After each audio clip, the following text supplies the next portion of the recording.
Hello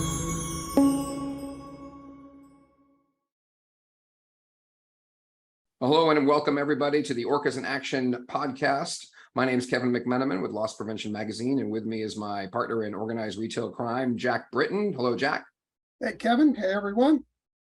And with us today is Andy Ellen. He's the president and general counsel for the North Carolina and South Carolina Retail Merchants Associations, and the Carolina ORCAs operate underneath these, right, Andy? That's correct. So we run the North Carolina Retail Merchants Association. We also manage the South Carolina Retail Association, and there was an opportunity to create a Carolinas, North and South Carolina, that we operate out of our office in Raleigh, North Carolina. Perfect. Well, we appreciate you being here today, and we'd love to learn a little bit more about the CORCA, the Carolinas ORCA, and kind of where did it start? How did that all come to be? Well, it goes back, and I've been at the Retail Merchants for 24 years. When we go back into the late 1990s, we had a group called the Retail Loss Prevention Association in North Carolina that was sort of a loosely held group that got together every month or every quarter to talk about loss prevention issues. And we had that group for a long period of time. But then in 2016, we saw an opportunity. The issue of organized retail crime was getting worse and worse, and we created this group, Carolina Organized Retail Crime Alliance. We had taken over management of the South Carolina Retail Association in 2005, and again saw the opportunity to use the benefit of both states, and we are such a border state between North and South Carolina. If you think about Charlotte and Fort Mill and the Myrtle Beach and the Wilmington area, that we cross over so much across the borders, it only made sense to put those two groups together. Andy, can you tell us a little bit about the relationships between the retailers, the law enforcement partners, and how CORCA supports those groups? Absolutely. We have a very good relationship, and part of it was even going backwards before CORCA. We had a very good relationship with the North Carolina Sheriff's Association, the North Carolina Conference of District Attorneys, the North Carolina Police Chiefs, the Secretary of State's office, Attorney General's office, and we had worked with them on legislation, even going back into the late 1990s, early 2000s. But this allowed us to really improve and bridge that partnership with those groups. And we actually have this year, our chairman or a former chairman is a member of the Raleigh Police Department here. But we have law enforcement on our board of directors along with retailers. And I think that enables us, that public-private partnership, to really, focus in on the things that we need to do to make sure that we're looking at issues that are top of mind, and for the boots on the ground, and how we translate those back and forth between the retail loss prevention professionals and law enforcement and those who prosecute the crimes. Now, how are people finding you guys? Who's joining this organization? What's your ORCA really made up of? Do you have a lot more retailers, a lot more law enforcement? Is there a good mix there? It's a very good mix between law enforcement and the retail loss prevention professionals. Initially, it started out with people that were members of the North Carolina Retail Merchants Association or South Carolina Retail Association. We run the organization out of our office. Our staff does all the meeting planning, all the webinar planning, all the things that they need to do to make sure we have a successful, vibrant organization. We are a membership organization, so we ask that people that want to participate in this organization, either are members of the North Carolina Retail Merchants or members of the South Carolina Retail Association, or they can be members of the Carolina Organized Retail Crime Alliance, just so there's a little bit of skin in the game, and our members that pay membership dues, who loss prevention is very important to them, so that they're not, paying the full freight on this. And I think that also helps us make sure that we got quality people involved in the organization. And we're again on the website at corca.org, and our staff is readily available because we have people dedicated to working on CORCA and driving its mission forward. So what types of projects or programs does CORCA get involved in?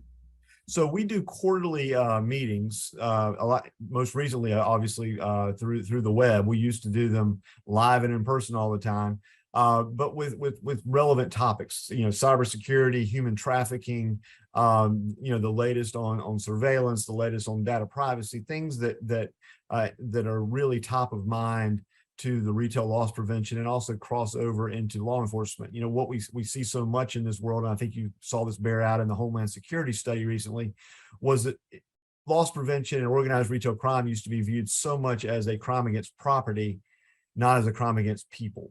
And I think with the realization, and law enforcement has helped with this, that organized retail crime oftentimes leads to opioid trafficking, it leads to human trafficking, it leads to many other crimes.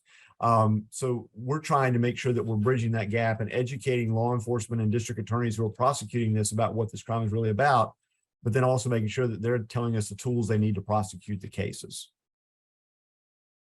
And what kind of relationship do you guys have with those district attorneys? And what do you, from a legislative perspective, what are you guys seeing? You know, we're seeing in different parts of the country, you know, some people are working together, some people are working against each other, some people are getting outed and, you know, just kicked out of their offices and so forth. You know, tell us about some of the activities that are going on in the Carolinas and, you know, successes that you've had and or efforts that you're working on now. So we've had a long history of really successful legislative work. Elizabeth Robinson and myself, she's worked with the retail merchants for 16 years, myself 24 years.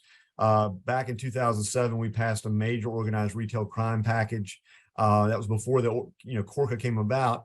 In 2017, we did another major revision with an aggregation piece for over $20,000 and created a class G felony that if you conspire with somebody else is still more than $20,000 over a 90-day period.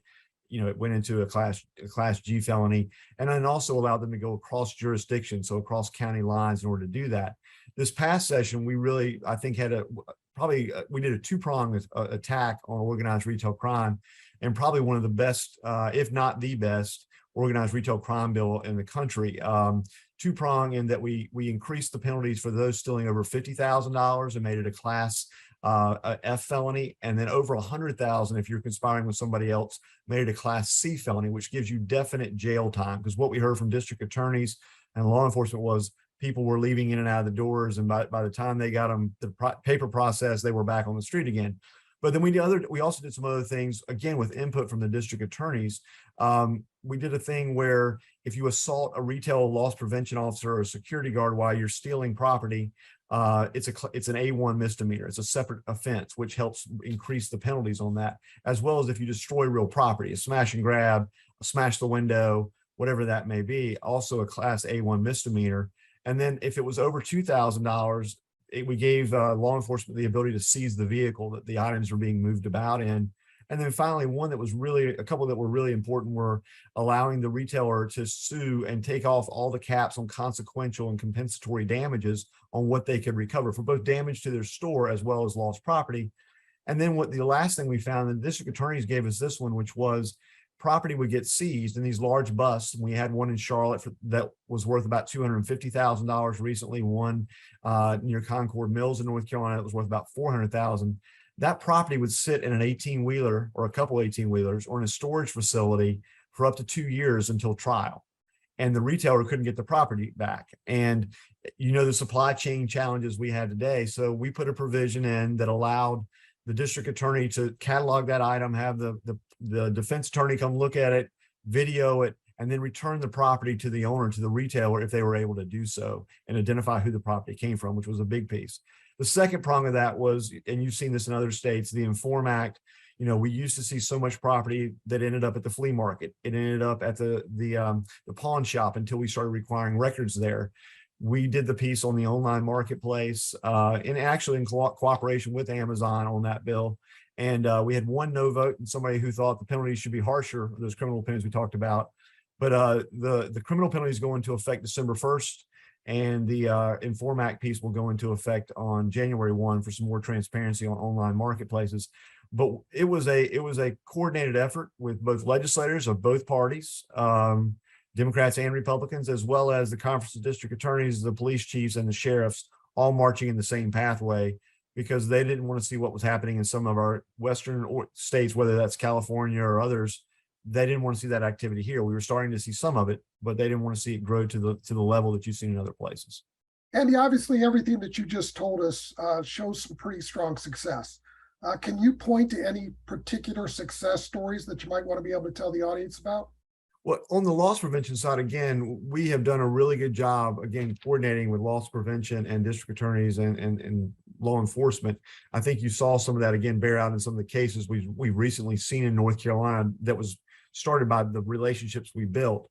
But then I think the other thing that sometimes goes unnoticed is we also do a lot of work in, for instance, emergency management. And when you saw hurricanes and things like that, the relationships that our loss prevention people built during a hurricane of working with their local law enforcement for a curfew or a reentry certificate so their people can get in and get their store back up and running has been really important. That relationship that was built on organized retail crime is also translated into that. And similarly, during COVID, we had developed these relationships with law enforcement that were out being asked to enforce store occupancy limits and mask requirements and things like that. And it also helped again on things like some of the riots that we saw, unfortunately, following the George Floyd, death in Minnesota. And we had that in downtown Raleigh and Charlotte and other places. And we were able to work, connecting law enforcement with loss prevention professionals to make sure that stores were safeguarded and that people were not hurt and threatened and that sort of thing. And so it is built upon itself, not just in the organized retail crime arena, but also other things that help retail loss prevention professionals. And it also helps the law enforcement, just to have that two-way line of communication going between both parties. Yeah, it's one of the things that we sort of applaud with these organized retail crime alliances and associations and all these efforts that are done is, once that partnership is there, with between law enforcement and retail, you find that opportunity to reach out on so many of these other issues, and it's so easy to work together, right? Well, absolutely. And I think, we sort of look at it, the boots on the ground, the police officers and the district attorneys and the loss prevention professionals are really great. And I mentioned some of the things that were in our bill this year, Senate Bill 766. They were really good about coming up with the policies.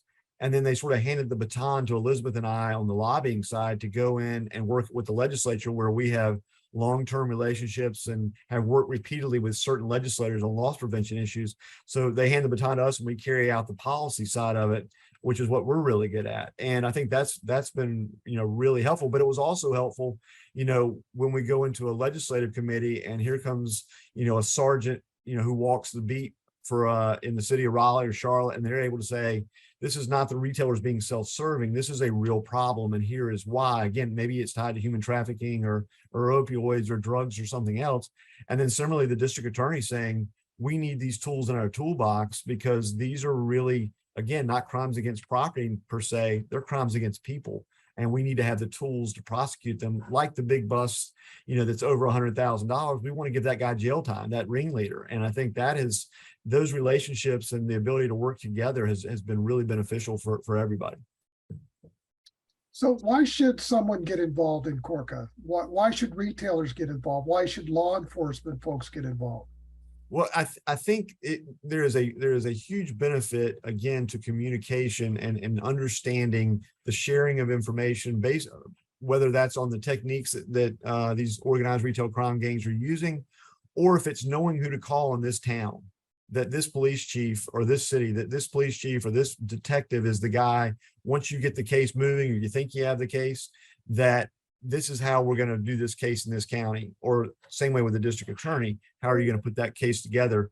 It's also very beneficial, I think, for working with other retail loss prevention, professionals that if you're two pharmacies working together, because if they're hitting one, they're probably hitting the other.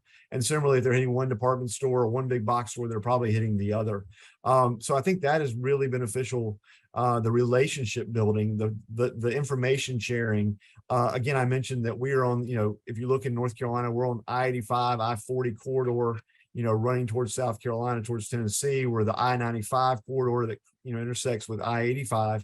We're a major state with interchanges that make it easy for these gangs to move product up and down the East Coast from Florida to New York, or vice versa out towards the western part of the country. So the benefit of this, I think, is the relationship building, the information sharing, and then again, knowing who to call in these cities or in a district attorney's office to work a case.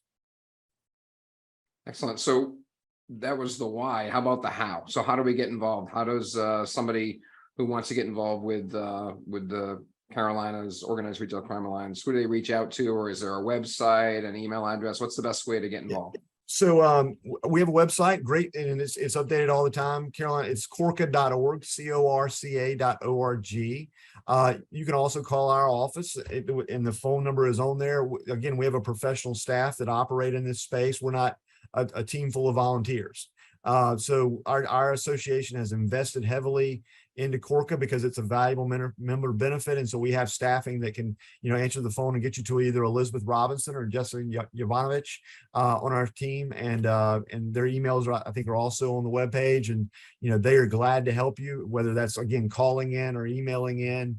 We'd be glad to get you involved. Again, we are an organization that's membership based, and how we keep that great staff is we do bring a little bit of revenue in to cover our costs. And so we do ask that people become members of the association, and but you'll get a lot of other benefits out of it too. All the emergency management, all the other advocacy, and a number of other things that we're able to provide. So if someone has additional questions, how do they go about contacting you? So I would recommend that they email either Elizabeth Robinson at elizabethr@ncrma.org or Jessica at jessicay@ncrma.org as well. And again, it's all on the website. And again, you're going to get a call back. You're going to see an updated website again, because we're running it with a professional staff. And we have committed to doing that. We've invested in doing that. We'll continue to do that because we think it's very valuable as a service to our members and to the retail community in North Carolina. Thank you, everybody, for tuning in.